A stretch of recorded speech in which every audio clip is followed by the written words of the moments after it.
Good morning, everyone. Welcome to the Aurum podcast, where we discuss everything as relates to the human capital element. I'm your host. My name is Anthony Kuria, and with me is my co-host and the lead consultant here at Aurum Consultants, Madam Zippy. Welcome, Zippy. Thank you, Anthony. Good morning, viewers. Yes, we want to welcome you once again to the Aurum podcast, where we discuss, as I said, all matters that relate to human capital. This Aurum podcast is hosted by Aurum Consultants, and Aurum Consultants is a human resource and risk advisory consultancy that helps businesses build winning teams. That is what we do to help businesses build winning teams, and that's part of the podcast. The podcast that we do every Saturday is to help uh, business executives, to help entrepreneurs, to help senior managers, even employees be part of winning teams, be participate in building winning teams and helping their organizations go up higher. Now, this month of June, this new month, we want to discuss a new topic. Last month, we discussed employee discipline management, and probably that sounded a bit harsh. Although most of what we discussed really was just basically how to stay within guidelines as employees. That's the main thing. And you remember, an employee is not just somebody at the factory floor. Even a CEO is an employee of a company. Even a senior manager, a general manager, a director is also an employee. And therefore, uh, as we did that, we realized there are various ways we can be able to handle that topic. And that led us to see how can we proceed from that discussion. And this month we are discussing employee welfare, specifically employee welfare. We discussed discipline management. This month we will talk about employee welfare. And specifically today we want to talk about employee well-being. As you all know, uh, the human we use human beings. Human beings are the ones who go to work. Businesses may be automated, but at some point there is somebody who needs to run the automation, and that somebody is the employee, and that employee needs his welfare needs to be taken care of for him to be able to be focused, completely and focused well. And you may ask me, what is employee welfare? Basically, employee welfare is the proactive management of employee well-being so that the employees are healthier, they are happier, they are more productive, and most likely, and if they are, then they are more likely to stay with a company. This means developing employees' well-being so that they can perform optimally at work and that they live their best lives outside it. Now, that sounds very powerful, Zippy. The issue of employee well-being.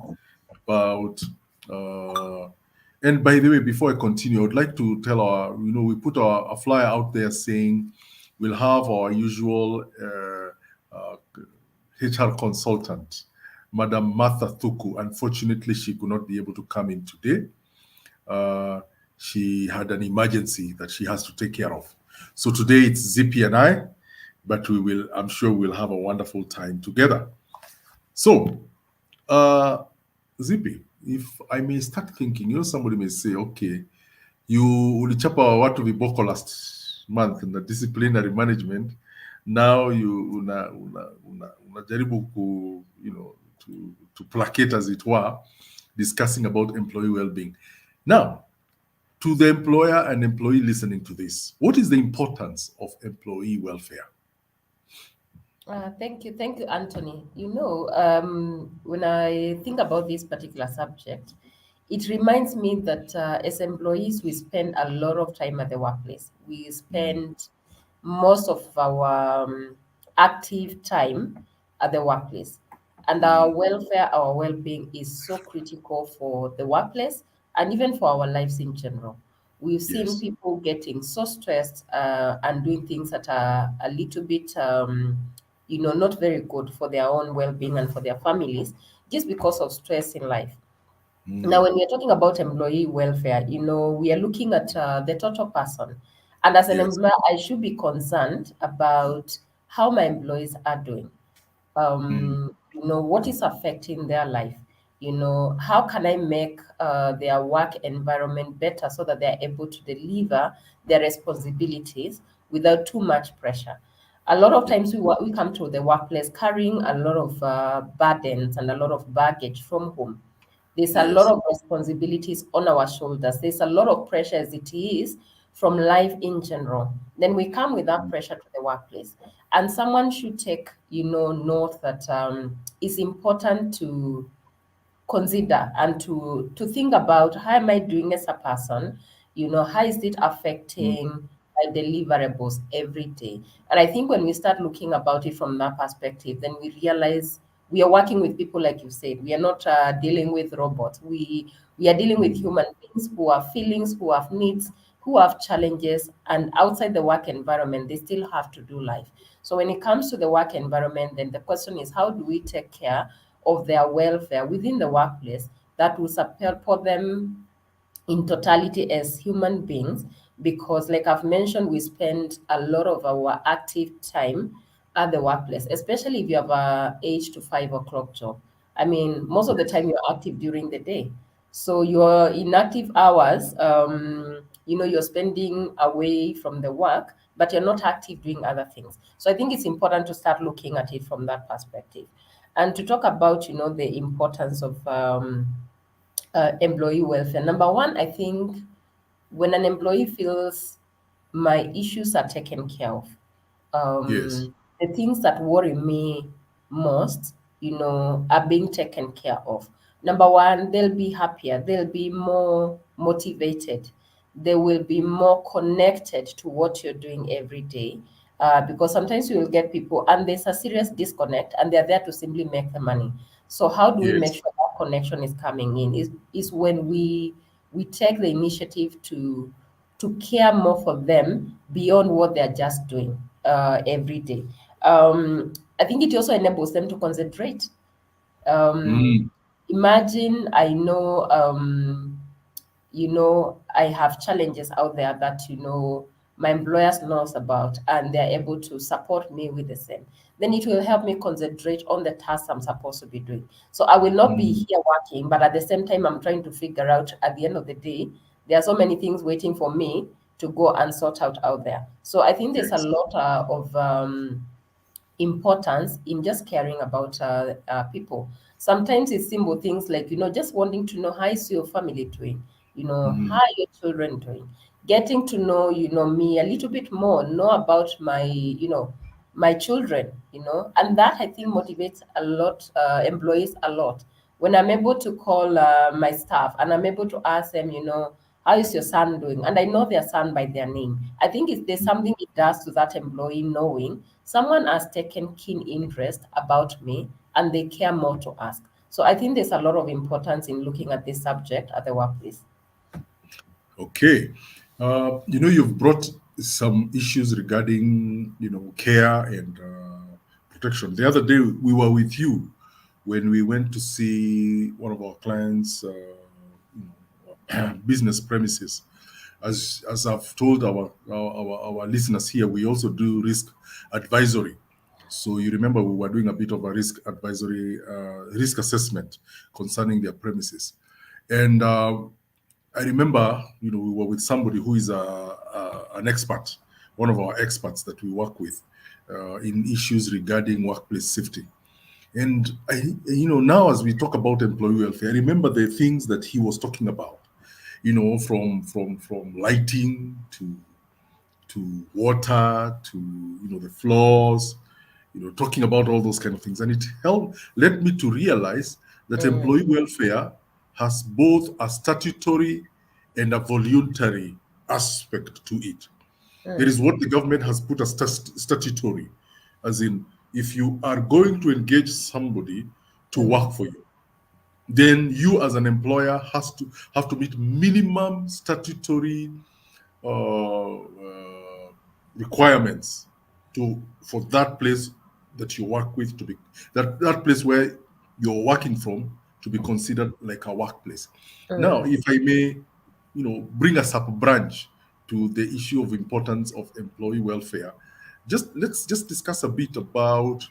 I know this is off the cuff, but about the statutory requirements the government has placed that employers need to meet for employee welfare.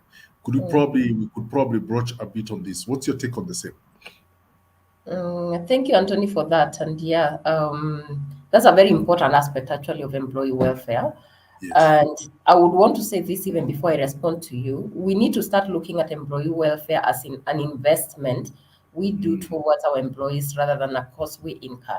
Because a lot of yes. times when we hear about some of these things, we start thinking about the cost, we start about thinking about the budgets, the money we don't have, all these kind of things.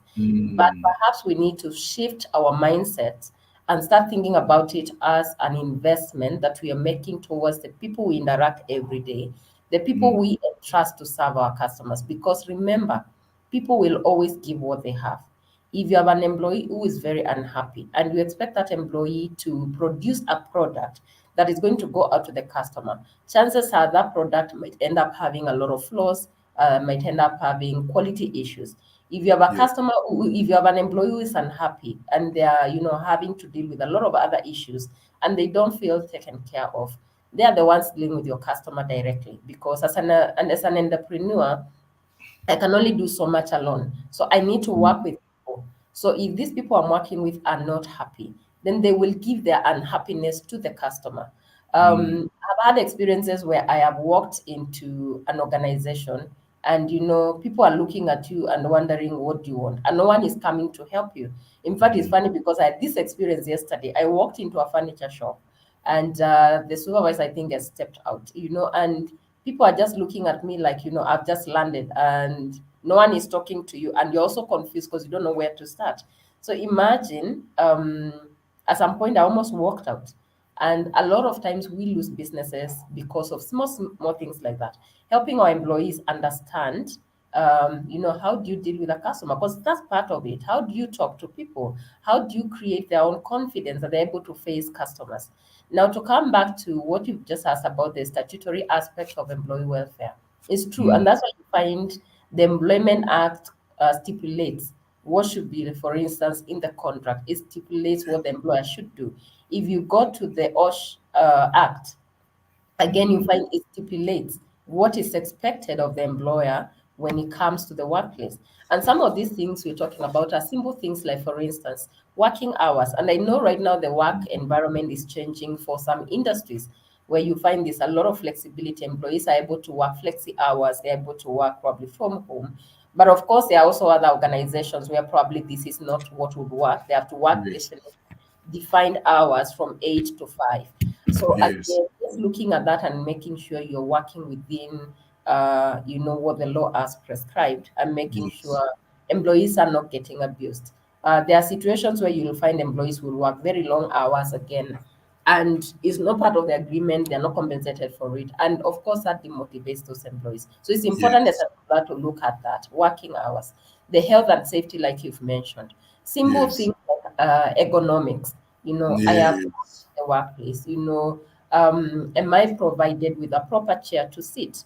Again, Mm, surprisingly, sometimes we don't look at these things, from a statutory perspective, but actually the law requires you to make sure the ergonomics are right, the lighting of the office, the yes. ventilation of the office, because this affects employee welfare. If they're Yes. working in an environment where they need PPEs, are we providing for them?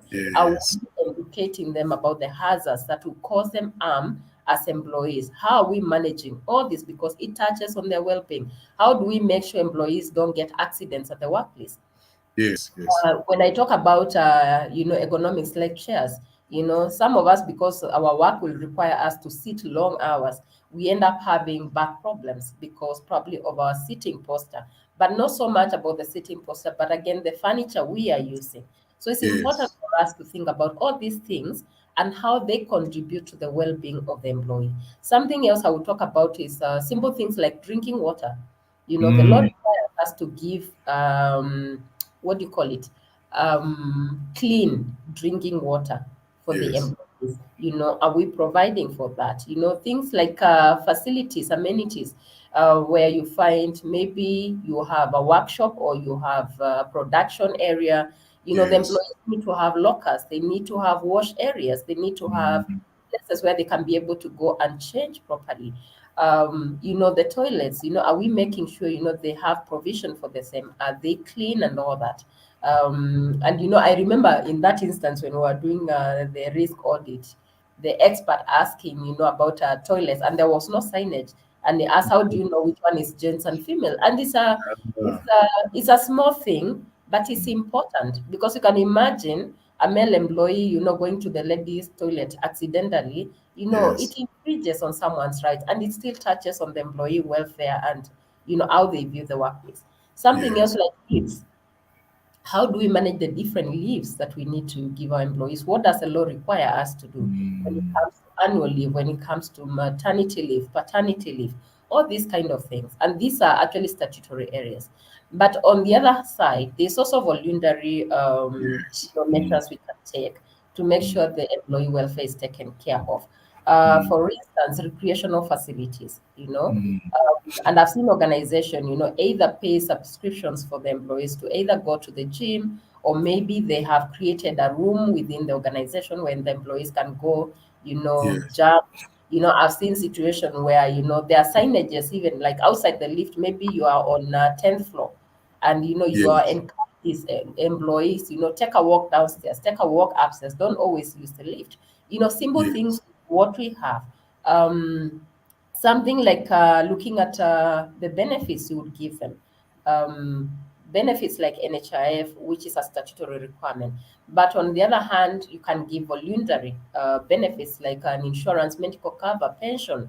Yes. How are we looking at all these things? And the question is always about what can we do with what we have?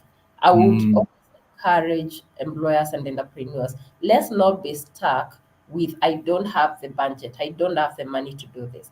What can I mm, do with what we have? Celebrate small milestones, simple things yes. that would ensure the welfare of the employee is taken care of. For instance, like in our company, we celebrate people's birthdays and we are very deliberate to remember when people have gotten babies, we celebrate them. When they have weddings, we celebrate Mm, them, we enjoy with them. Why? Because it matters to them. And it should yes. matter to us if it matters to them. So the question is always about what can we do with what we have without necessarily breaking the bank if we don't have the budget for it. Actually, you have preempted what I was about to ask, but I'll still ask it. But Mm. to our viewers and listeners, send in your questions, send in your comments. If you have a comment, you have things you've thought about, especially as to what we've just said, that employee welfare is both, it has both a statutory and a voluntary aspect.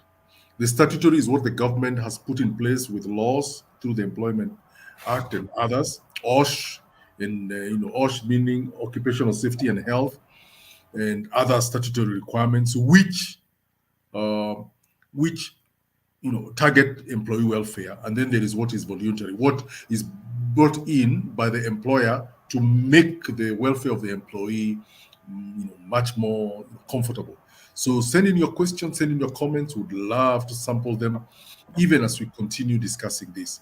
Now, as you were talking, Zippy, I was looking at something I had looked at earlier. There is something called the International Labour Organization, ILO. And the ILO says, according to the ILO, employee welfare should be understood as such services, facilities, and amenities which may be established in or in the vicinity of undertakings to enable persons employed in them to perform their work in healthy and peaceful environments, and to avail of facilities which improve their health and bring high morale. So basically, what we are saying is welfare is what anything done for the comfort and the intellectual or social improvement of employees over and above the wages paid. And you described that workshop where you went yesterday. This is something very small, just along the road. The people who do furniture, So, ladies and gentlemen who are listening to us, we are not talking about a multinational corporation, which we hope you will reach there as a business person. But even that shop that is selling furniture next to the road, you can train your staff on how to handle customers. You can take care of your employees' welfare where it resonates on the way they take over your care of your customers. That the entrepreneur of that roadside furniture shop, depending on how he's handled his employees, will reflect on the way they handle their customers. So this has a cascading effect on the same. Now, let's bring it now to where most entrepreneurs say, okay, you've told us about welfare, yeah, statutory, voluntary. How do you manage staff welfare in simple terms? Yeah, we have said welfare. Yeah, we've broken it down, said the way you need to take care. It's good to do so. And somebody says, you know what, COVID has happened. My pocket doesn't look good. So probably we could discuss a few areas how you could significantly improve employee welfare, but in just simple terms. What's your take on that? Um, when I think about it, you have to find a way of making sure there is equity at the workplace. Hmm. So you can't do one thing that is assumed as being done towards helping the employees have a conducive work environment or the welfare to be taken care of, that you Yes. will not use it on another employee. So Mm. my thinking is number one, as an organization, you need to think about first having a policy that determines what the organization can do and can do. Yes. Yes. Of course, in a policy, you probably will not say what you can't do, but you Mm. clearly state what the organization should do. So I would say, as an organization, I will start from a policy perspective so that there's clarity for you and for Yes. the employees. What do Mm. we do towards making sure the employee welfare is taken care of? From a statutory perspective, from a voluntary perspective as employer. Now, sometimes when we are coming up with these policies, there's a tendency of doing the policies from up there, then just coming and implementing. I always Mm. say things or matters that are touching on the employee, it's important to get their opinions, to get their feedback, so that you can incorporate the same into what you are doing. Mm. Because if you don't Okay. get their feedback, you will do things that you're thinking is the best for the employee. But on the other Hmm. hand, they're thinking this is not what motivates me. It might not Yes. necessarily be something bad, but you also want to have programs that employees appreciate and they are not Yes. taken for granted. And how do you do that? You make sure you engage them when you're starting to come up with these programs. They give you their ideas, their opinions. And Mm. it's good to be clear to the employees when you're giving these suggestions. Think outside not utilizing money. What can we do Yes. with what you have? And you will be surprised the amazing ideas that come from the employees because they know their challenges. So they will be Mm. able to prescribe to possible solutions to those problems. Then, as an employer, you come in and enhance what they are suggesting. The other Yeah. thing I would say as you're looking at simple ways to manage staff welfare, eliminate assumptions. A lot of times, Yes. because we don't put it clear, we leave it out to assumptions, and an employee can have assumptions, and for this matter they can have very unrealistic assumptions. Yes. Now what happens with these kind of assumptions, they become unhappy when Mm. their needs are not met. And they start feeling probably the employer is not helping me or the employer is not taking my issue seriously. But why would an employee think like that? Chances are there's no clarity of what the organization can do and can do. So they leave it as an assumption that if I have this need, then the employer should be able to take care of. So again, Yes. another simple way to make sure there are no assumptions is by making it clear these are the things we do as an organization and this is a culture we are trying to create. The other thing I would say, make sure employees know that they matter.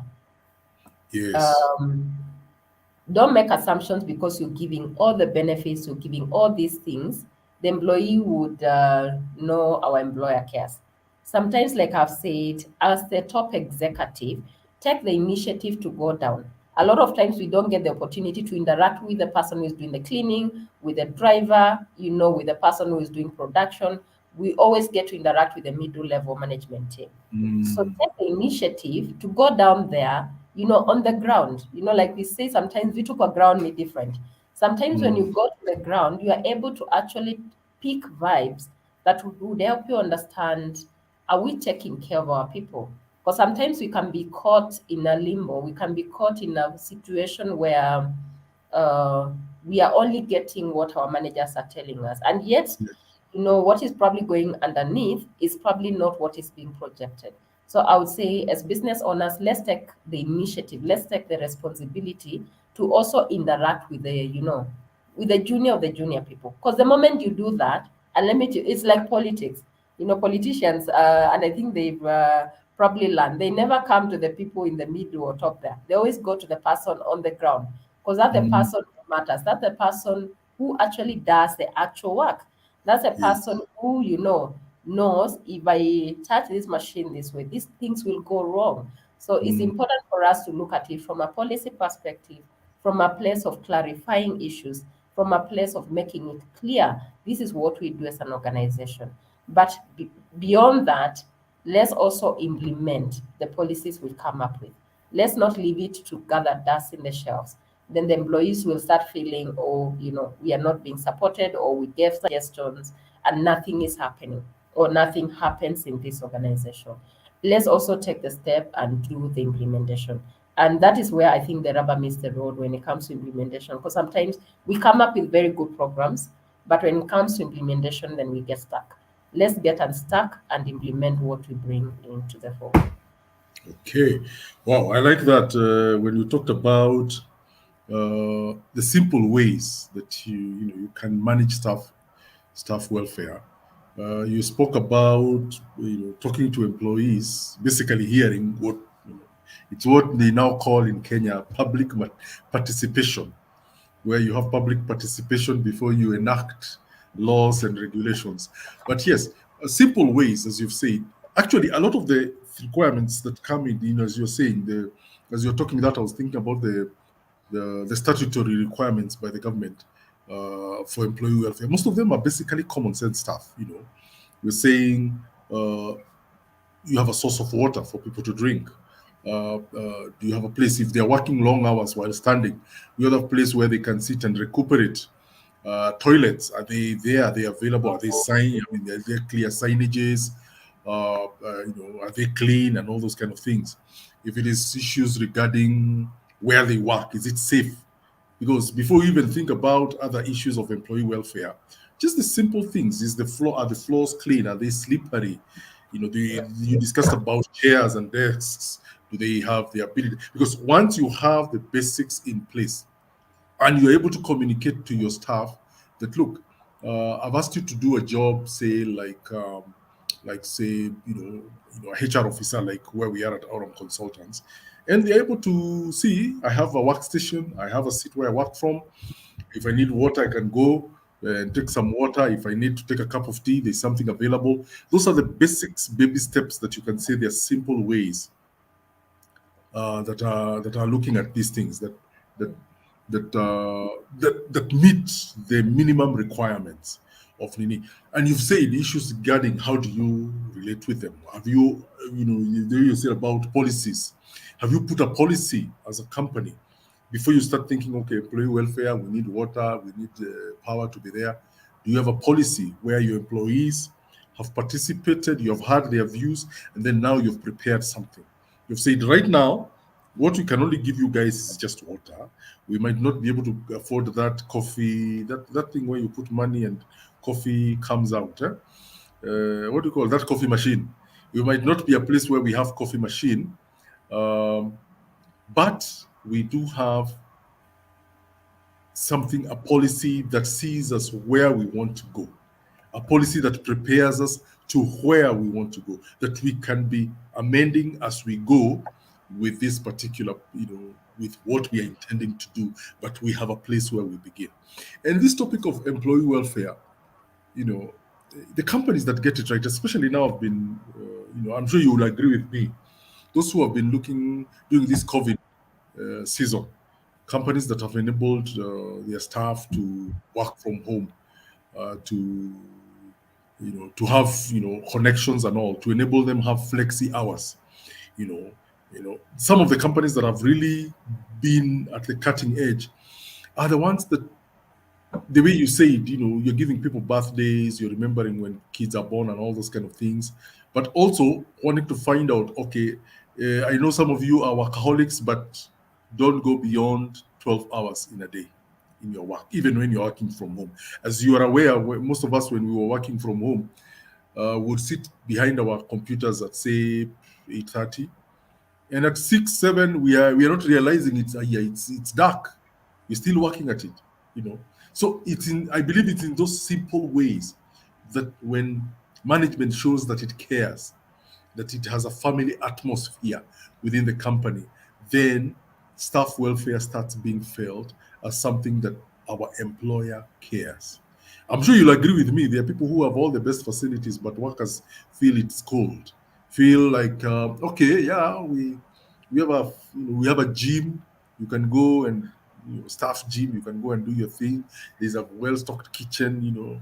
But we are not feeling the welfare aspect is not happening, and you get a feeling that it is cold. What do you think, as we come to a close? What do you think about that idea of welfare goes beyond facilities and amenities to the attitude of management? What's your take on that? I think that's very right, Anthony. It's about attitude first, even before the physical provision of the different amenities we need. Because if our attitude is not right, then we might come from a place of it's not your right for you to be given these facilities as an employee. And I think sometimes when we take that approach, and I know sometimes as business people, we have to kind of put boundaries, and we have to say this is business, work must be done, and yet at the same time we have to make sure we are also being very careful to take care of the people who are doing that work. And Mm, it goes back to what I said earlier about it's an investment. It's not mm, a cost to incurring. If you look at it from a cost element, then your attitude towards employee welfare is going to be wrong. If you mm, look at it from an investment perspective and that your employees matter, then your attitude will be different. And I mm, think that makes the difference. When you have an attitude of, I don't care, it's not my problem, remember, employees will always give what they have, and that sometimes they get a lot of cues from the management. So if we mm, are always producing or giving an attitude of not being concerned or not caring, the truth is they will adopt the same attitude where they don't care, it doesn't matter, and they will do things to pass, to get the day over with and get their wage paid. I remember a while back talking to an employee, and it came to me as such a shock. And this was because of probably the way they felt the management was treating them and handling their whole well-being as an employee. And they yes, told me, I have so much capacity to do one, two, three, but yes, unfortunately, where I'm in or where I'm at, my heart is, I yes. am only doing enough to make sure it caters to pay my salary, and I am Mm, not willing to go beyond this. And we had a very long conversation with this employee, just trying to understand, okay, where is the organization going wrong? How can we be more supportive? mm, And this is just one person who came out and said, imagine there's so many who will not come out and say. And a lot of times, unfortunately, it comes out because of probably the attitude we have portrayed towards them. And we have not shown that, we care or they matter as they work for us. wow, wow, wow. With that cautionary note, our podcast is coming to a close. But if you'd like to get in touch with us, we have our contacts at the bottom of the screen via Facebook, YouTube, LinkedIn. We have our website and our telephone contact. You can get in touch with us. In regards to employee welfare, here at Aurum Consultants, we work very hard to help business people to help entities, to help entrepreneurs get it right when it comes to building winning teams. Because if you cannot build a winning team if your employee welfare is problematic. So you can get in touch with us to know more about how to get your employee welfare policies better, things regarding risk. As I discussed, we're going to look more into this as this month goes on. We'll discuss the statutory aspect of employee welfare, and we'll have experts on board to give us, hints and insights that you can you can put in place in your company uh, to avoid getting on the wrong side of the law, and at the same time uh, get the best from your employees. But with that said, we want to thank you for taking your time to join us. uh, we look forward to this coming month where we will keep discussing on employee welfare. Zippy, thank you very much for those insights. I'm sure next time we'll have our the consultant to consultants that we love using, and other guests who will be in place. But yeah, this is a conversation that we should continue. Yeah, this is a conversation that is both you know it helps in terms of employee morale and even employee productivity, and also from a perspective of, as you've said, it is not a cost, it is an investment that an employer is putting in order to get a good return. With that said, we have come to the end of our podcast. We want to thank you for taking your time to join with us. Kindly join us next weekend, same time, same place, where we can discuss now deeper issues regarding employee welfare. Thank you for your time. God bless you.